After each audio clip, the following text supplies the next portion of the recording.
Bu darsimizda sodda jadvallar bilan ishlashni ko'rib chiqamiz. Word dasturiga kiramiz. Yangi hujjat ochamiz. Endi biz o'zimizga jadvalni yaratib olamiz.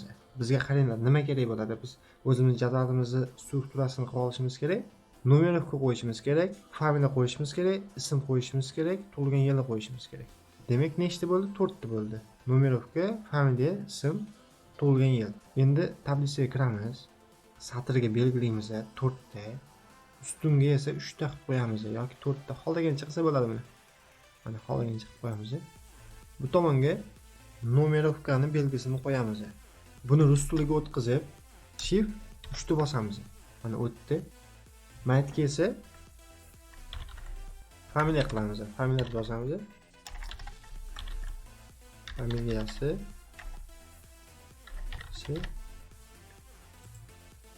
ismi, tug'ilgan yili. Mana tug'ilgan yili bu. Agar e'tibor bergan bo'lsangizlar, jadval yaratganlaringda yangi konstruktor va maket degan bo'limlari chiqdi. Bu joyda endi o'rganib chiqamiz. Buni keyinroq to'xtalamiz. Endi bu joylar nima?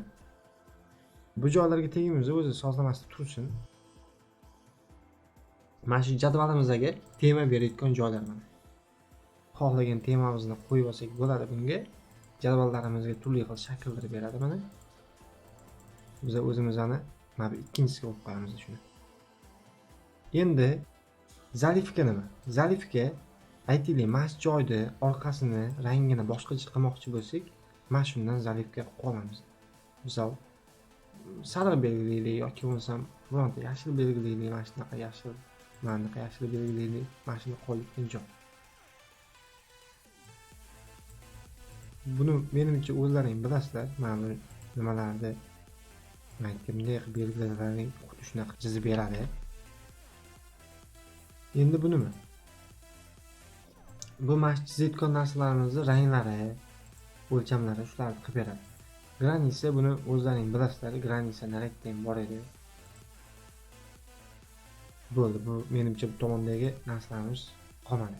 Endi maketga o'tamiz. Maket bu tanlash, buni bilasizlar. Sizlar o'zlaring qo'shimcha jadval yaratsalaring bo'ladi.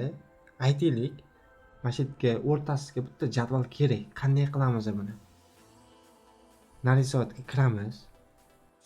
Chizamiz. Bitta chizdik mana shu yerga. Yaqinlashtirib. Chizganimizdan keyin mana bu joyda o'chirishimiz kerak. Bitta pastga tushib ketdi, lastikka bosamiz. Mana shuni ustiga bosib qo'yamiz. Mana o'chirib berdi. Ko'rdingmi? Bo'ldi. Endi biz mana shu yerda turib tepaga qo'shimcha ochishimiz kerak. Biz mana yerga yozib qo'yganmiz.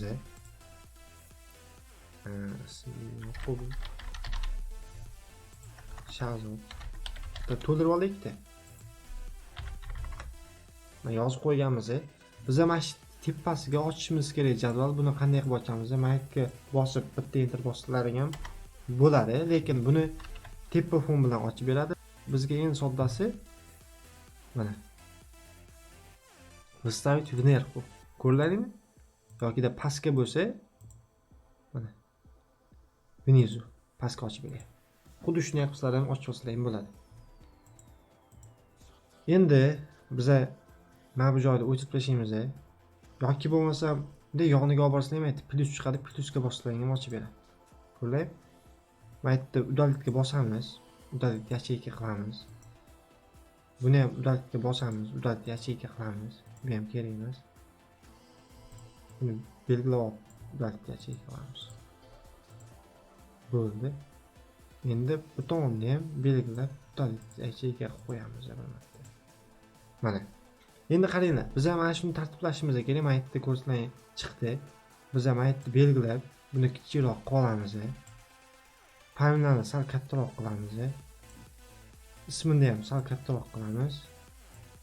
Tug'ilgan yilni ham ozgina katta qilib qo'ysak bo'ladi. O'shanday moslolsak bo'ladi. Joylar nima qiladi? O'shani ham o'rgatib ketdik. Mana buni belgilaymiz. Belgilab. Mana bu o'rtaga bossak, yozuvni o'rtaga oladi. Qoq markazga oladi. Agarda bu o'rtaga bossak, chap o'rtaga oladi. Agarda bunga bossak 10 o'rtaga oladi. 10 ga faqat o'rtaga. Buni bossak tepaga o'rtaga oladi. Buni qanday qilib bilsak bo'ladi? Mana bu joyga bossak yoki mana yerda belgilab sal kattartirsak bo'laveradi. Eslar? Endi buni o'rtaga olaylik-da mana. O'rtaga oldik. To'g'ri bo'ldi. Направление tekstda yozuvimizni qiyshaytirib ko'rasizlarmi? Har xil tomonlarga qiyshaytirib beryapti. Bo'ldi, bu tomonda bizga kerak narsalar yo'q. Menimcha tushuniladi bo'layman. Maketga kirib, lastik tanlab, mana bu narsani o'chirib tashlaymiz mana bo'ldi. Xuddi sizlar ham xuddi shunday qilsangiz bo'ladi. Buni belgilab olib, aynan belgilagan joyimizni o'zgartirsak bo'ladi. Xolisini glavni o'zgartirsa, xolisini ham aytib bosib, maytni o'zgartirib, jimlik qilib qo'yasizlar mana. Yoki bo'lmasa buni shriftini sal kattartirib qo'yasizlar yoki boshqa amallar bajarsalar ham bo'ladi.